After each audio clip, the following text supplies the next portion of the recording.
If we want to live well, both externally and internally, how well we live here simply depends on how well we manage our surroundings and how well we manage ourselves. Fundamentally, life is management. If you don't know how to maintain your body, your mind, your emotion, your situations, your life in general, your home, your communities, nations and the world, the quality of our life is just how well we manage things with ourselves. But generally, we are thinking of management, we are applying ourselves to management only in terms of business management or industry management, or generally we are talking management only with economic situations, not life as a whole. In many ways, it's unfortunate that today the most predominant factor that rules the planet has become economics. The other aspects of life have been totally pushed to the corner. When economics rules, when economics is the only thing that we are thinking about, we will tend to become very gross and unhappy in so many ways. What I see is, we are conducting various levels of programs to very top-level executives in some big corporations in the world, major corporations in the world. What I see is, people who have failed in their lives, they're suffering their failure. People who have succeeded in their life, they're suffering their success. If you suffer your failure, it's okay, because failure comes easy. If you suffer your success, that is tragedy, because success doesn't come easy. So, something that you worked for, something that you always longed for, something that you wanted to create in your life, when it happens, if you start suffering that, that's real tragedy of life. But a large number of successful people on the planet are suffering their success. When I say suffering their success, if you look at people, look at yourself and see, you're still young people, most of you. When you're 5 years of age, how happy you were, and today, how happy you are. If we make a chart out of it, a graph out of it, is it moving upward or downward? In 24 hours' time, how many moments are you really happy? If you look at this, is it going up or down?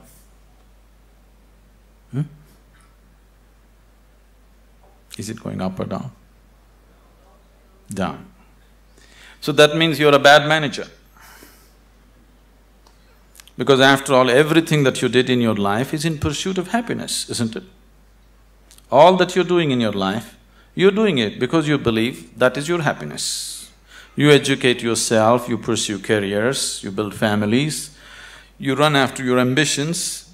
So many things you do because somewhere you believe fulfilling those things will bring you happiness. After doing all that, if happiness is not multiplying, it is going down, that means you are a bad manager of yourself. Anybody who does not know how to manage his own body, his own mind, his own emotion and his energies, if he is managing outside situations, he is only managing them by accident, not by intent, the way he wants it. Because if you do not know how to manage your mind, how to manage your energies, how to manage your interiority, managing the outside is bound to be accidental. When you manage situations by accident, you exist as an accident. When you exist as an accident, you are a potential calamity. When you exist as a potential calamity, being anxious all the time becomes a natural part of life. Anywhere you go today, people are talking stress management. Especially a few years ago when I first went to United States, wherever I go, people were talking stress management. I could not understand why anybody wants to manage his stress.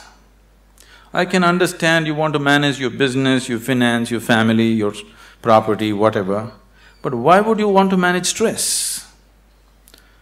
It took me a while to understand these people have come to the conclusion that there is no other way to live.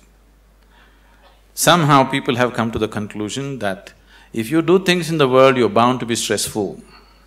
One is not stressful because of what they're doing. One is stressful because he's a bad manager of himself.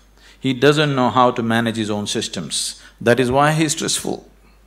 It is not the nature of the job which makes one stressful. You ask a chaparasi, he is also stressful. You ask the top executive, he is also stressful. Everybody believes their job is stressful. No job is stressful. If you have no control over your own systems, you will be stressful. Whether you do something or you don't do anything, isn't it so? See, management means… fundamentally, management means we want to decide the course of our destiny. That's management, isn't it? We don't want to live here by accident. We want to take our lives where we want to go. That's management, isn't it so?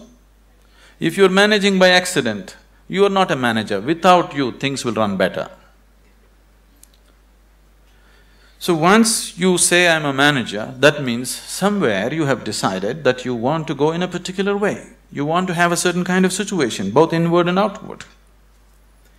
So everybody is a manager in his own capacity, but in different levels and different types.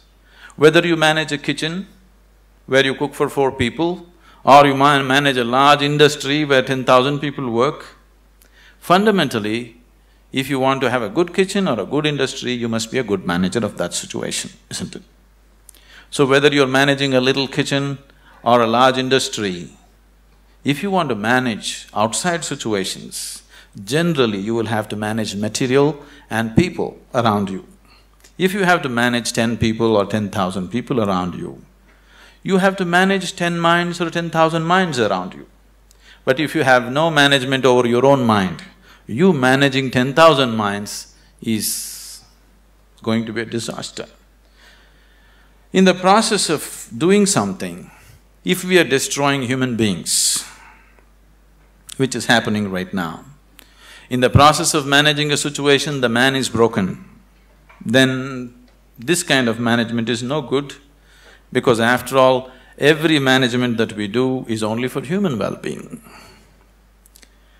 If we are doing management for human well-being, in the process of doing something, in the process of managing situations, it is not only about producing something or making profit. Human beings should rise to their full potential. If we manage a situation properly, in simple process of working, you and the people who are working with you should be able to raise to their full potential. When I say rising to full potential, not just work potential, but as human beings, they must be able to rise to their full potential. If people work together, then people should be able to rise to the peak of their love, peace, compassion within themselves. If this doesn't happen, then it's bad management, because all management, the basic intent is human well-being. If that is not happening, you're just producing something, you're making little profit, but human beings are getting broken in the process, it doesn't mean anything. So if this kind of management has to happen, that just in managing a business, you find people around you raise to their peak, then you have to spend a certain amount of time in focusing on your inner management. If this doesn't happen, you will only manage situations by accident. A lot of people have understood management as a way of throwing their weight around. Can I tell you a joke? Are you okay? On a certain day, a lion was really feeling great within himself. He just was walking and a little rabbit was going, he caught him. and roared at him, "Who is the king of the jungle?" The little rabbit, terrified, said, You, of course you." He let him go, swaggered around a little bit. Then he found a fox, caught him, "Who is the king of the jungle?" "Oh my lord, it's you, of course, nobody else but you." Then he swaggered around a little bit, caught a few more animals, everybody screamed out of fear, "You are the king of the jungle." Then he was in full swagger, like a manager, king of the jungle. Walked into a clearing in the jungle, there was a huge tusker standing. He went, stood in front of him and asked, "Who is the king of the jungle?" The tusker took his trunk, rolled him up, picked him up, twirled him around, smashed him to the ground. His back broke. Then the lion said, "You could have just told me."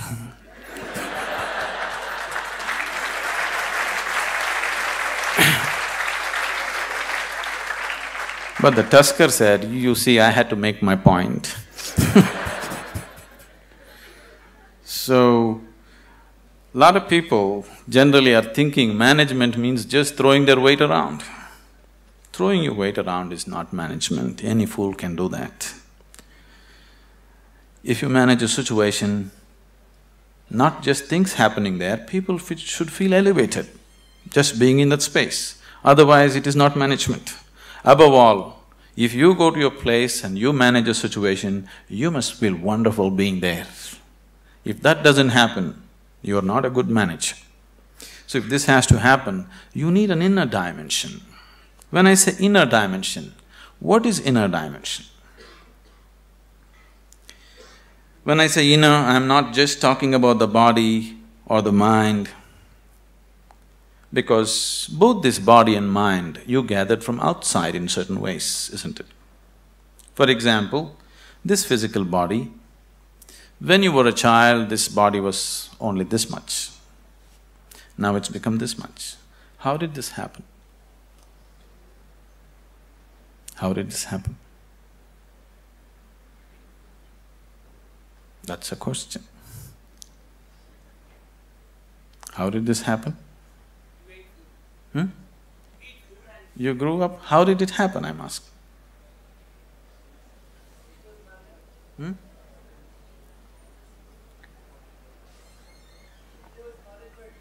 I'm sorry? How did it happen? How did all this body happen? Food that you ate, isn't it? What you call as my body is actually a heap of food that you gathered. What you call as food is just a piece of earth that you convert it into food and make it into body, isn't it? So this body is just a heap of food that you gathered over a period of time. What you call as my mind is a heap of impressions that you gathered from outside. Now you have a heap of food and a heap of impressions. If this much gathering has to happen, something more than this must exist, isn't it? If you are capable of gathering such a large body and so much mind, there must be something more fundamental than this. But that never comes into your experience. You're just lost in these two heaps, trying to make some sense out of it. Now, as there is a science, as there is a management science for external well-being, there is a management for science for inner well-being. It is just that most of the time we have not approached it scientifically, we're just believing by doing something somehow everything will be okay. Right now, people are thinking by educating themselves they will live happily ever after, which you will discover after some time it's not so. By getting a job, they think they're going to be happy ever after, which you will discover it is not so. By making money, you think you're going to be happy ever after, you will discover it is not so. Somebody thinks by getting married, they're going to be ever after, and they know it is not so. So, you're trying to somehow fool yourself into believing that by doing something, everything will be okay. Though repeatedly it has let you down, still you believe that something else, some other miracle will make everything okay. It'll not be okay. It once happened. On a certain day, a bull and a pheasant were grazing on the field. You know a bull? A pheasant, a bird. The bull was grazing on the grass, the pheasant was picking ticks off the bull, they're partners, you know. Then the pheasant looked at a huge tree which was at the edge of the field and very nostalgically said, "Alas, there was a time when I could fly to the topmost branch of the tree, but today I do not have the strength even to fly to the first branch of the tree." The bull very nonchalantly said, "That's no problem. Eat a little bit of my dung every day. You will see, within a fortnight's time you will reach the top of the tree." The pheasant said, "Oh, come off it. How is that possible?" The bull said, "Really, please try and see. The whole humanity is on it. You could try too." Very hesitantly, the pheasant started pecking at the dung, and lo, on the very first day it reached the first branch of the tree. In a fortnight's time, it reached the topmost branch of the tree. It just went and sat on the topmost branch and just looking at the scenery, enjoying it. The old farmer saw a fat old pheasant on the top of the tree. He took out his shotgun and shot him off the tree. So the moral of the story is, even bullshit can get you to the top, but never lets you stay there.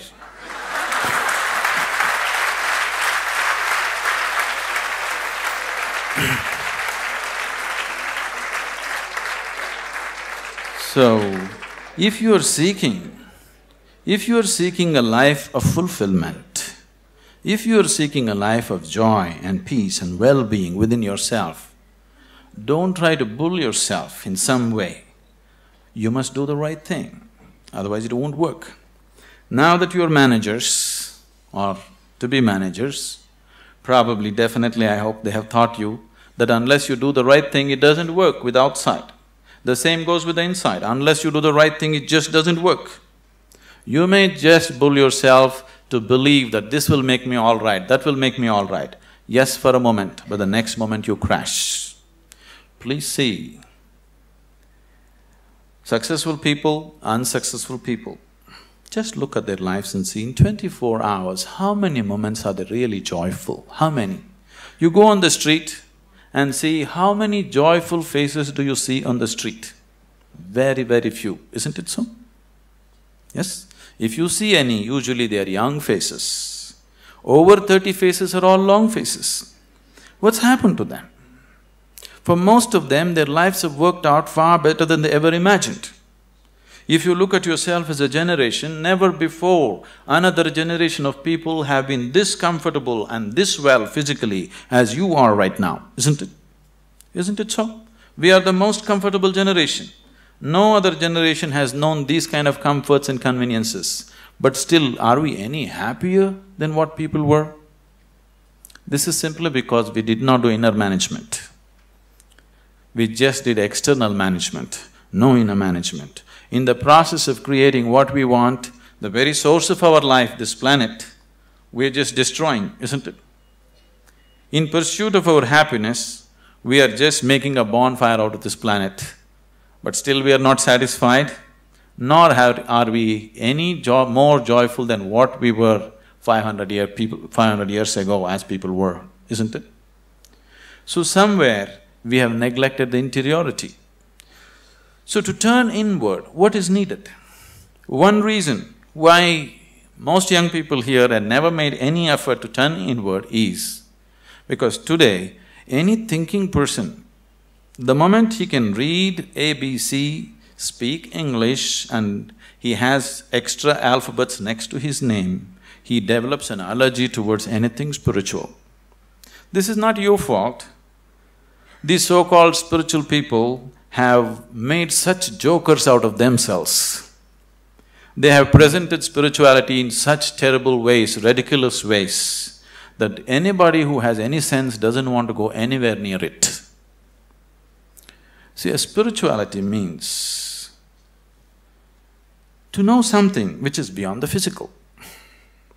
Right now, if you exist as a physical entity, as a body, as a mind, because both these things are accumulations from outside, whatever happens outside will happen inside.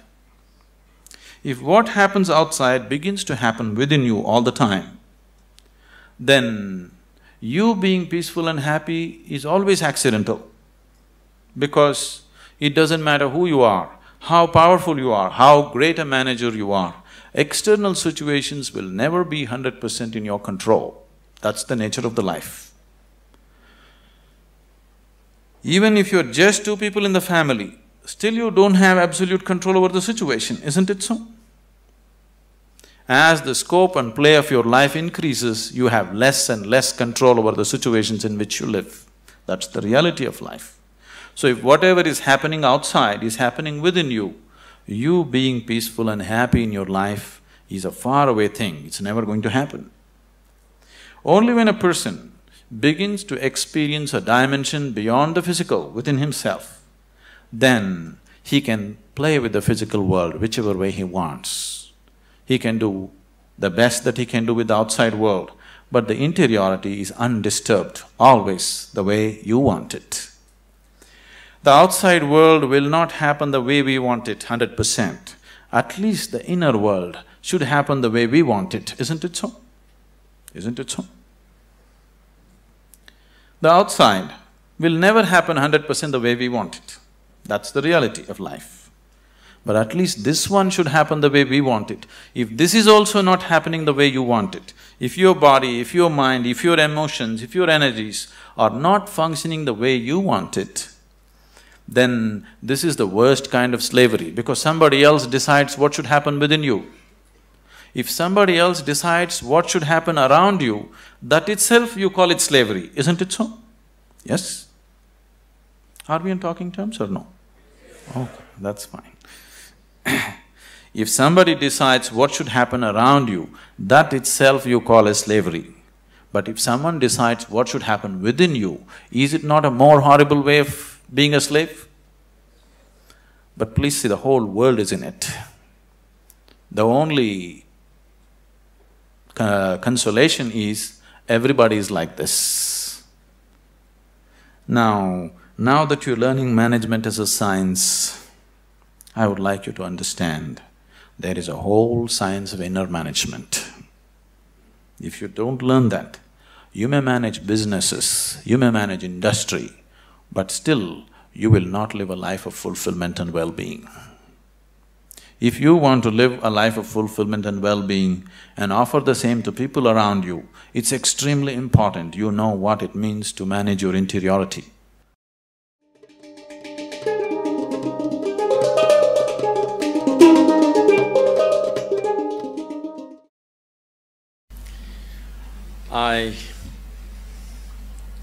I really don't know how you feel today going out of probably the last step of your education, or at least one step of your education, a major step of your education. Because when I studied in the university, I did not go to my convocation.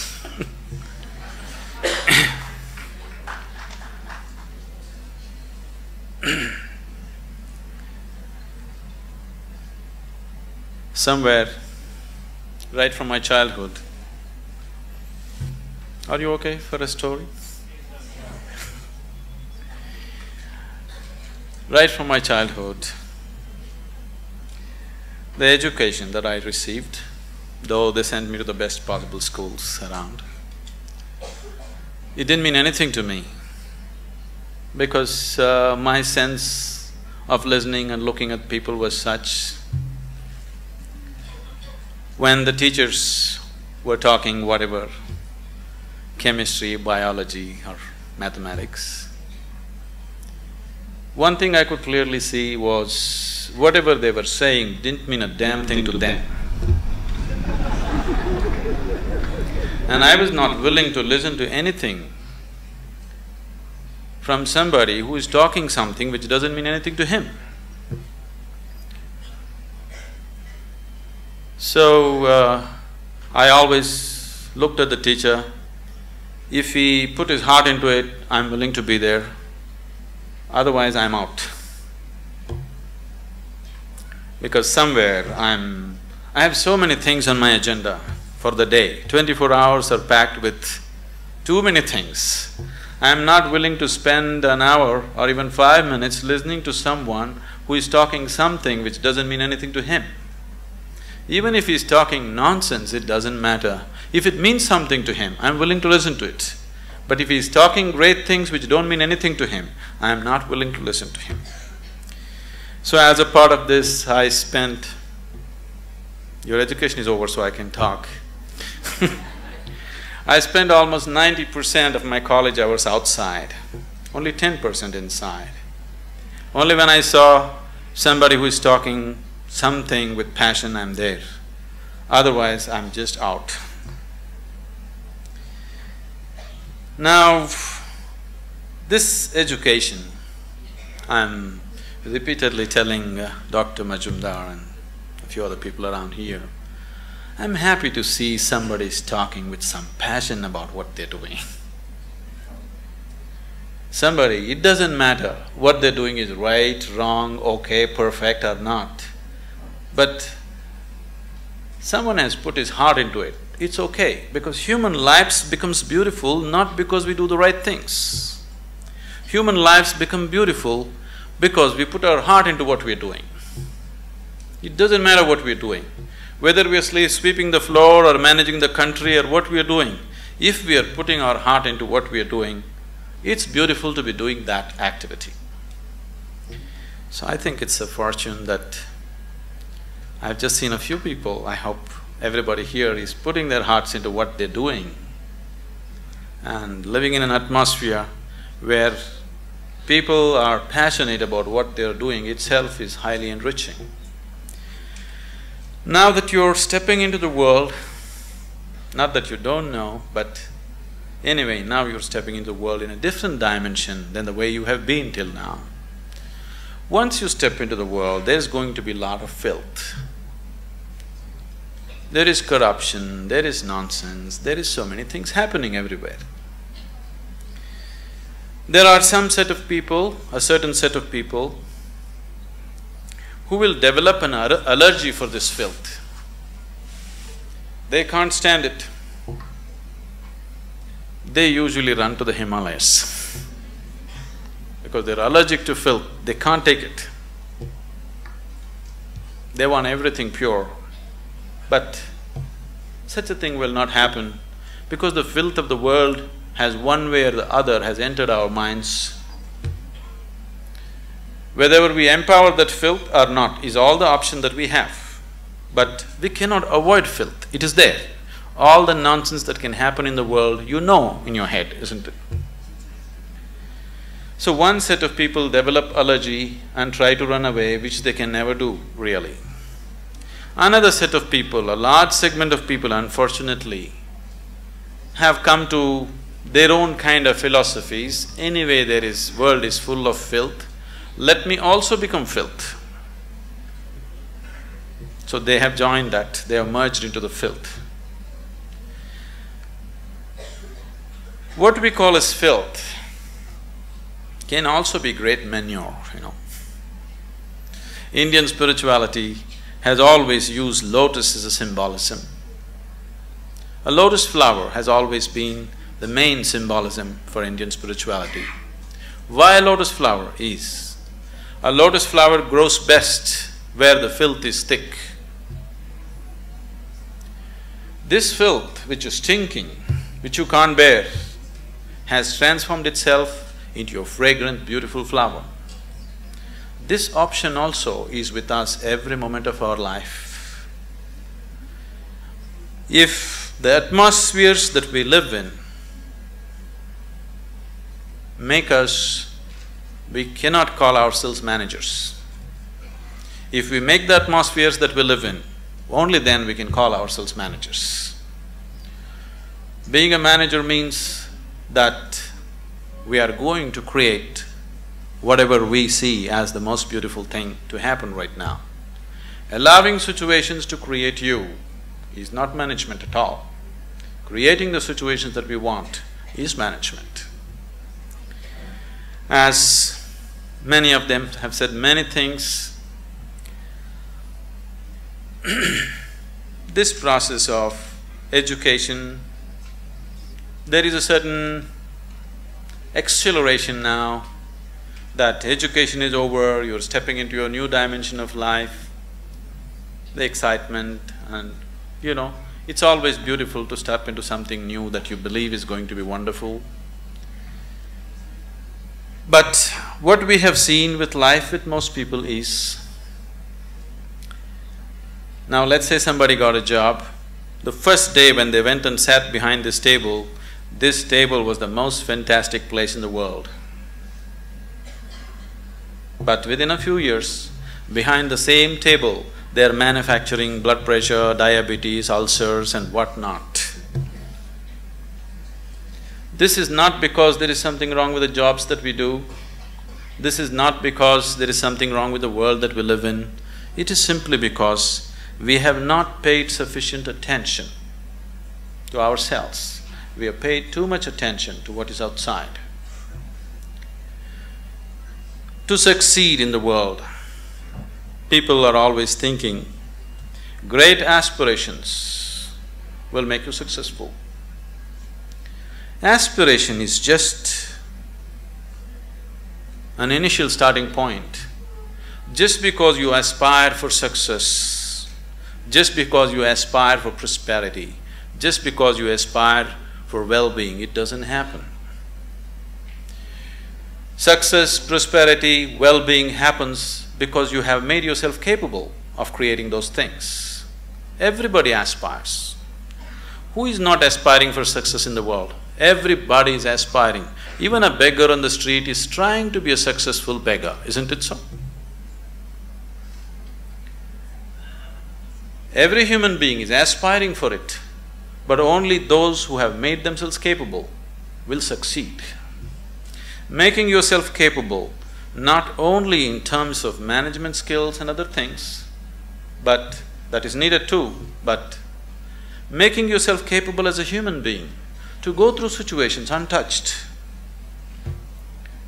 to be like a lotus flower, even if you're in the filthiest of situations, to maintain your beauty and fragrance. If one has this, he will float through this life untouched. If one doesn't have it, life will eat him up in so many ways.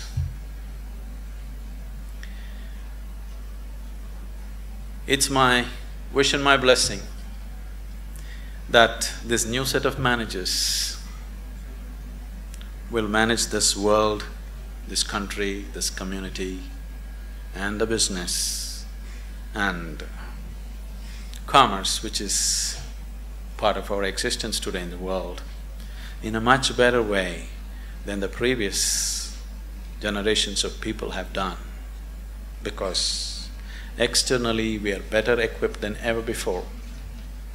If we make a little effort, it's a fortune that an institution has made an effort to equip you internally to whatever extent it was possible for them. If you equip yourself for internal management also, I'm sure that this group of people and many more who will pass out of this institution should definitely manage this world, this nation and the communities much, much better than the way it's been done till now. When it comes to management, there's no such thing as perfect management. It is just that if people give themselves absolutely to what they're doing, things will happen. Right now, the Isha Foundation, Dr. Karthikeyan, after seeing what's happening there, that's how he's been into this. It is run by all young people, the whole foundation. We have hundreds of centers in India and outside the country. Everything is managed by very young people. People who have been with us for 14, 15 years, they are just in their early 30s now. Very, very young people. No senior people, no experienced people, just young people, raw hands. I took this as a challenge to make it happen through them, not using any kind of experience. I'm not against experience, I'm not against that, but I wanted to make a statement that incredible things can be done, not because we know how to do it. Incredible things can be done simply because we are committed that we want it to happen, that's all. Today, this has grown into a voluntary organization with over 200,000 active volunteers around the world. And we have taken enormous projects of social significance. All these things are handled by volunteers. They're not paid for it, they spend from their own pockets and do things. And you need to understand, managing these people, managing volunteers is much more difficult than managing paid employees because you can't fire them. You can never fire them for inefficiency or indiscipline or whatever, because they're there on a voluntary basis. So, people who manage these situations, very young people without any qualifications, they are such fantastic managers of people. The way they manage the situations, the way they conduct thousands of people has set such a exemplary example in the community there. I would take this opportunity someday that when it's possible you visit Isha Yoga Center as to how things are managed, so simply, because management doesn't come… I know you need to learn about finance, this, that, banking and those kind of things, but fundamentally management is your ability to be capable of inspiring people to do their best. And that's all we can do. If everybody around us are doing their best, that's the best possible management that can happen. So this is not going to come with manipulation, this is only going to come with dedication, this is only going to come with love, this is only going to come because you are willing to give yourself 100% to the person who is next to you at that moment. Oh, is all this possible? Is it not all utopian? You think this is the reality in the corporate sector? I'm telling you, we are working in the prisons, we are working in rural areas, we are working with major corporations in the world. It doesn't matter what kind of person you meet. If you just learn to touch the core of his humanity, then you see every human being is willing to do his best for you, always. If you just learn how to touch the very core of a human being who is around you right now, you will see everybody is willing to lay their lives down for you. Only if people around you love you and they want to do the best for you, you will not get ulcers doing management.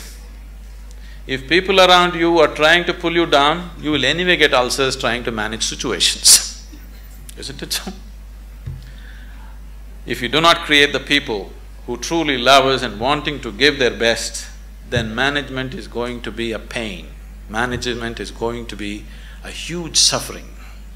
Only when people around us really want to do the best for you, only then management can happen wonderfully. It's my wish and my blessing that all of you turn out as truly great managers of yourself and the world around you.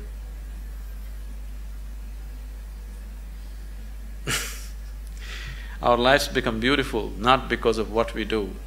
Our lives becomes beautiful simply because we have included everybody around us as a part of our dream of well-being. I hope all of you become truly successful and well. In whatever way, with inner technologies, if you need any help, we are always available to you. It's been a joy to be here in this institution. I've been to any number of colleges. People are the same, but creating an institution with some sense of commitment for inner well-being in today's world is… I'm too happy. Thank you.